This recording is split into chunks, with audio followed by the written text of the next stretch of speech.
Morning students and welcome again in my educational channel मासूम tutorials. आज हम लोग फिजिकल प्रॉपर्टीज ऑफ हेलोल्केन और हेलोइन पढ़ेंगे। पिछले 2-3 क्लास से मैंने प्रिपरेशन ऑफ हेलोल्केन और हेलोइन बताया था और इसी तरह जो है हम एनसीईआरटी का हर एक टॉपिक को कवर करूंगा। सब्सटेंस में दो प्रॉपर्टीज होता है, एक फिजिकल प्रॉपर्टीज, एक केमिकल प्रॉपर्टीज। तो फिजिकल प्रॉपर्टीज में क्या चीज पढ़ा जाता है और केमिकल प्रॉपर्टीज में क्या चीज पढ़ा जाता है उसको मैं पहले समझा देता हूँ। तो फिजिकल प्रॉपर्टीज में हम लोग वो सभी प्रॉपर्टीज को पढ़ते हैं एक कोई सब्सटेंस का जिसको हम अपने फिजिकल सेंस से मालूम कर सकते हैं, है ना। मेनली फिजिकल प्रॉपर्टीज में वो सभी प्रॉपर्टी इंक्लूड है जिसको हम फिजिकल सेंस से मालूम कर सकते हैं। फिजिकल सेंस मींस आंख, नाक, कान, जीभ, त्वचा, है ना, स्किन, ये सबसे मालूम कर सकता है। जैसे कलर मालूम करना हो तो उसको देख के मालूम कर सकते हैं, स्मेल को मालूम कर सकते हैं, मतलब देख सूंघ के स्मेल को मालूम कर सकते हैं, स्टेट ऑफ मैटर देख के मालूम कर सकते हैं। ये सब कुछ पॉइंट है जो फिजिकल प्रॉपर्टीज के अंदर आता है।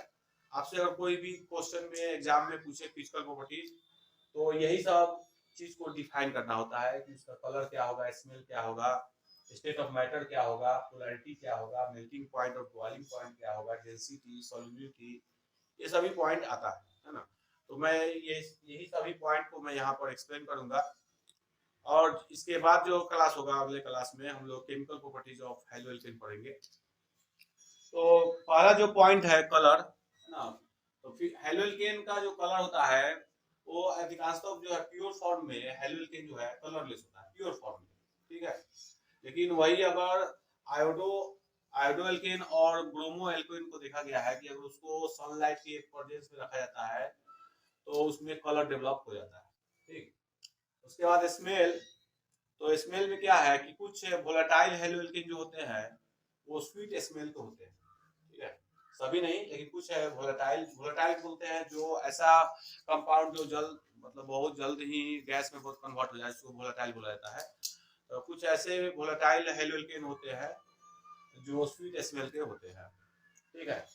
अब हम लोग आते हैं नेक्स्ट पॉइंट में, state of matter. State of matter, state of matter means ये सॉलिड है कि लिक्विड है कि गैस है।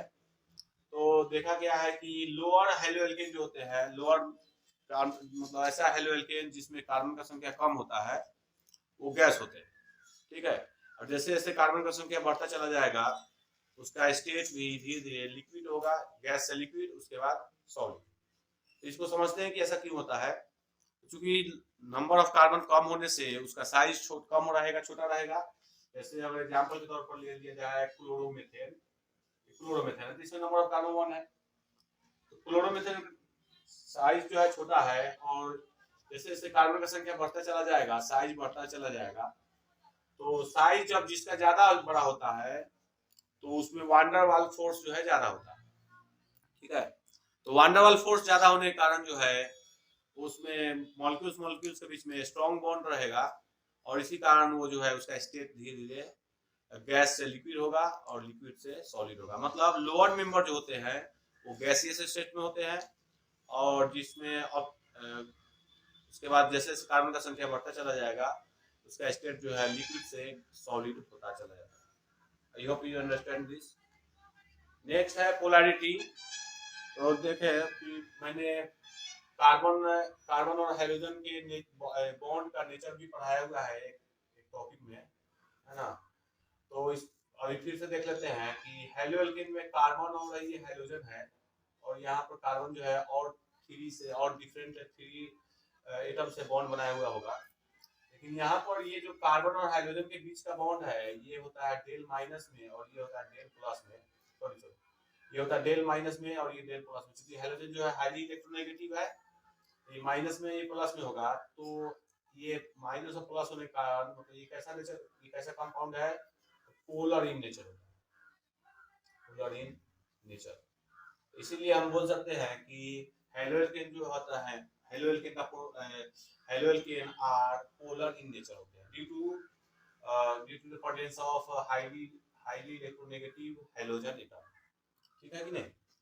तो they are polar in nature. उसके बाद हम लोग अब पढ़ते हैं मेल्टिंग एंड बॉइलिंग पॉइंट को।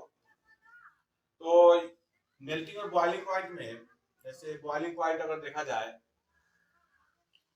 तो बॉइलिंग पॉइंट जो होता है नंबर ऑफ कार्बन बढ़ने से बॉइलिंग पॉइंट इंक्रीज करता है, वही सेम लॉजिक है, स्टेट ऑफ मैटर जैसा ही है कि नंबर ऑफ कार्बन अगर ज्यादा होगा तो नंबर ऑफ कार्बन ज्यादा होने से वांडरवाल फोर्स ज्यादा होगा, ठीक है। और वांडरवाल फोर्स ज्यादा रहेगा तो जल्दी जो है एक दूसरे से अलग नहीं होगा, गर्म करेंगे तो उसका बॉन्ड जो है एक मॉलिक्यूल दूसरे मॉलिक्यूल से जल्द अलग नहीं होगा, और इस तरह जो है उसका बॉइलिंग पॉइंट ज्यादा होता है। तो इस तरह बोल सकते हैं कि नंबर ऑफ कार्बन ज्यादा होने से बॉइलिंग पॉइंट ज्यादा होता है। लेकिन ये ध्यान ध्यान रखना है कि अगर दो कंपाउंड दिया हो, जैसे एग्जांपल के तौर पर ये मैंने एक एग्जांपल लिया और एक ये एग्जांपल है,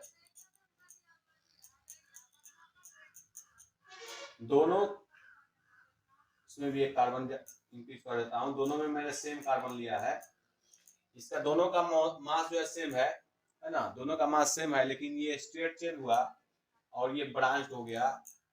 तो ये देखा गया है कि जो स्ट्रेट चेन का कंपाउंड होता है उसका बॉइलिंग पॉइंट ज्यादा होता है, ठीक।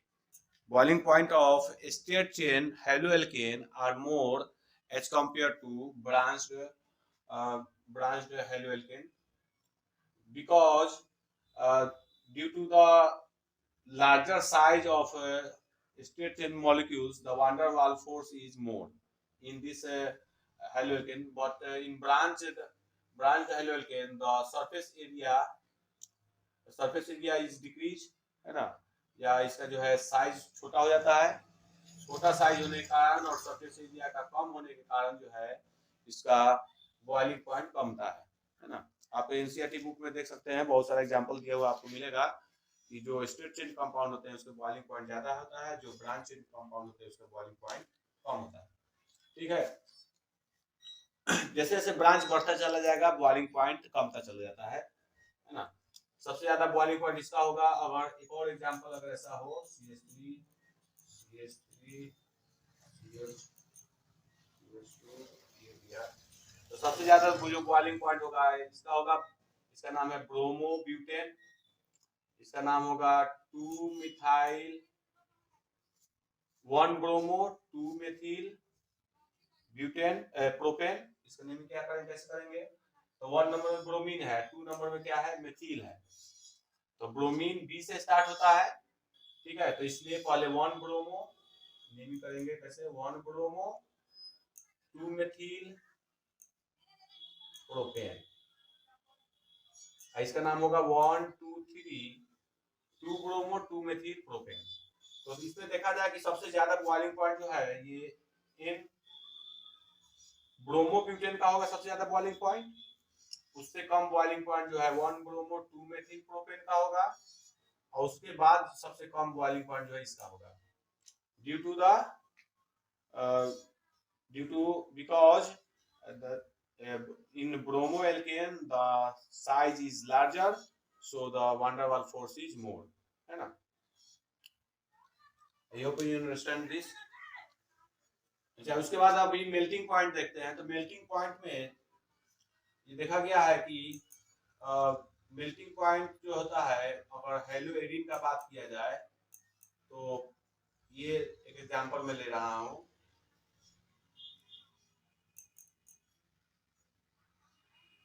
ये दो एग्जांपल मैंने लिया, इसका नाम होगा पारा डाइक्लोरोबेंजीन, ये होगा डाइक्लोरोबेंजीन, ये ऑर्थो डाइक्लोरोबेंजीन। ये दोनों में सबसे ज्यादा जो मेल्टिंग पॉइंट है वो मेल्टिंग पॉइंट इसका होता है, ये मेल्टिंग पॉइंट बात बोल रहा हूँ। मेल्टिंग पॉइंट सबसे ज्यादा पारा डाइक्लोरोबेंजीन का होता है as compare to ortho dichlorobenzene. इसका इसलिए होता है कि ये जो है ना एक तरह से साइमेट्रिकल स्ट्रक्चर है, क्योंकि क्लोरीन ऊपर में है नीचे में भी क्लोरीन है, तो साइमेट्रिकल स्ट्रक्चर होने के कारण इसका लैटिक्स सॉलिड स्टेट में लैटिक्स जो है साइमेट्रिक आराम से तरह से अरेंज हो जाता है ना। लैटिक्स स्ट्रक्चर इसका रेगुलरली और अच्छे तरह से अरेंज हो जाता है। लेकिन ये ऑर्थो डाइक्लोरोबेंजीन देख रहे हैं इधर एक बगल में है, तो इसका लैटिक्स जो है सॉलिड स्टेट में जब ये रहेगा तो अच्छे तरह से अरेंज नहीं हो पाएगा, और एक तरह से स्ट्रॉन्ग बॉन्ड मॉलिक्यूल्स मॉलिक्यूल्स के बीच में नहीं बन पाता है, इसलिए इसका मेल्टिंग पॉइंट कम होता है और पारा का मेल्टिंग पॉइंट ज्यादा होता है। एक बॉइलिंग पॉइंट ऑफ एल्केन और boiling point of halo alkane में अगर कंपेयर किया जाए तो देखने को मिला है कि boiling point of halo alkane जो होता है, हेलो एल्केन का बॉइलिंग पॉइंट ज्यादा होता है एज कंपेयर टू एल्केन। इसका मेन कारण क्या है कि हेलो एल्केन जो होता है पोलर इन नेचर होने के कारण इसके अंदर डाइपोल डाइपोल इंटरेक्शन भी होता है ना। जैसे एक एग्जांपल जैसे दिया जाए क्लोरोमीथेन, तो क्लोरोमीथेन का बहुत सारा अगर कंपाउंड रहेगा हमारे पास तो ये तो माइनस में है, डेल माइनस, ये कार्बन है डेल प्लस, उसके बगल में जो मॉलिक्यूल्स होगा वो होगा ये डेल प्लस, ये डेल माइनस।